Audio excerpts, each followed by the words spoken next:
Right, hey, what's up guys? Today I actually just completed a emblem removal on a matte paint job. So that's what this video is going to be about, is how to remove emblems from a factory matte paint.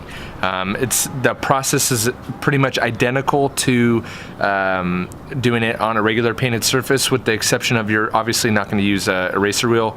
But as you see in the video, I use rapid remover. I'm trying that out. Smells a lot better than the 3M adhesive remover that I've been used to.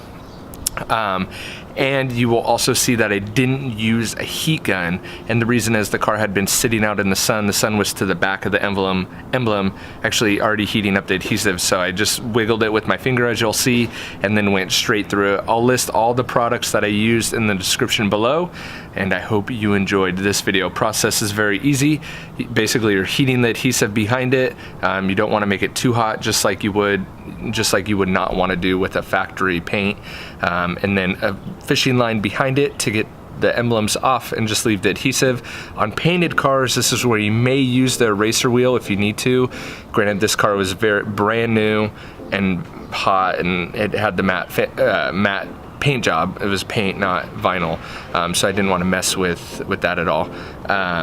And then I just kind of rolled it off with my finger. That's how easy it was. So simple, easy process if the car's brand new. But hope you enjoyed this video. Like I said, I'll have everything, all the products and stuff used linked up below. Catch you on the next one. See ya.